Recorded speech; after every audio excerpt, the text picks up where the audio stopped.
Hi, my name is Deidre Paknad, CEO of Board. I live in Palo Alto, California, and I'm a serial entrepreneur. I've been in small companies and quite recently in very, very large companies as an executive at IBM, which is a company that acquired my last startup. And I'm off on a new venture now, trying to change the way people work. I think the thing that matters most to people, and probably the thing that's most challenging, is to work with purpose.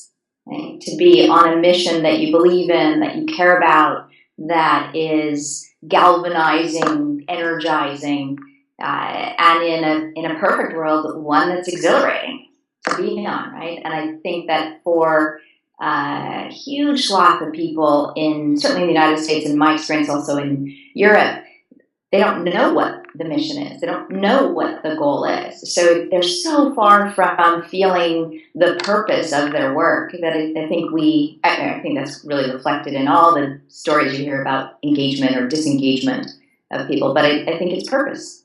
It's meaning. I don't actually think it's the company at the end of the day, right? So I'll speak from the context of IBM, right? So 450,000 people. And in the end, it's not a company, it's 450,000 different people, right?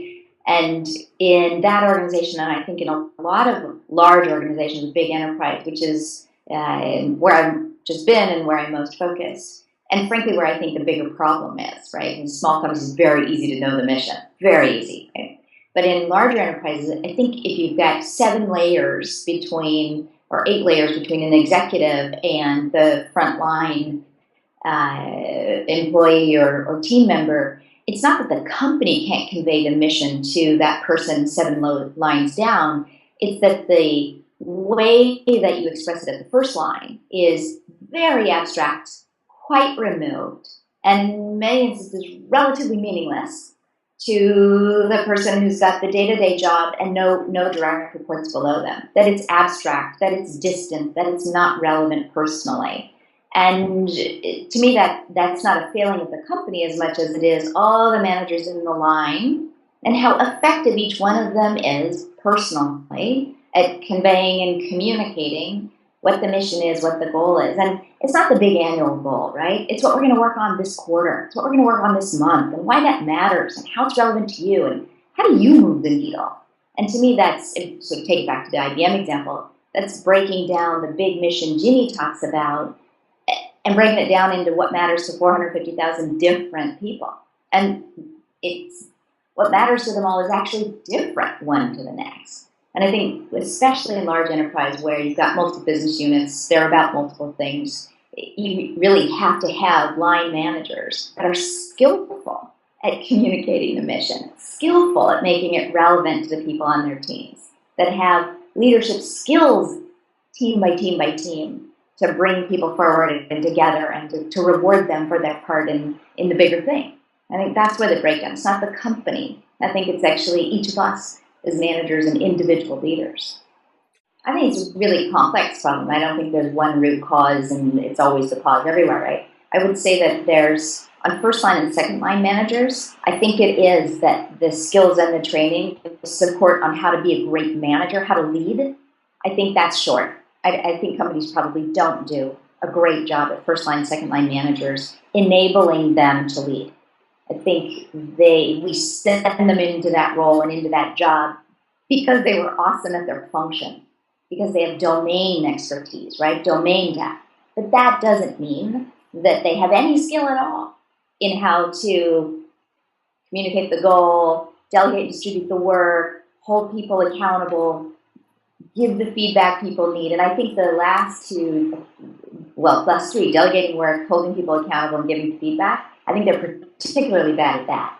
Because they're maybe expert in the domain of the mission, communicating the goal is simple. They can see the goal. It's the things that come after that where I think it falls short and gets a little bit clunky. So I think first-line, second-line managers, I think it is a function of how enabled they are, right? And I think companies don't do a great job at providing training and skill building for those guys. Most of the leadership development programs come into play when you're a third line or a fourth line manager or a fifth line manager, right? Then you get the special coaching and you get to go to the schools and all those things, right? So if you are at a third line, fourth line, or fifth line manager and you aren't selected to go after the schools, well, what does that mean? That means you can continue to be a crappy leader? Probably, right? It means the company stops investing in whether you're going to get better at or build skill and so on. And you might even argue that the people who need to go after the leadership school are not the people with great leadership potential. It's the people without the great leadership potential, but who have roles of leadership, who maybe should go after the school. But so I think at the third line, fourth line, fifth line, we have companies tend to have a bifurcated approach, right? We're going to send the best to get better. We're going to leave the mediocre to stay mediocre. We're not going to invest in improving their skills. So I think that's another shortcoming of enablement programs. I think there's another dynamic that overlays the top of that, though, that is in the last 5 years particularly problematic, and that's bad economy and quarter pressure.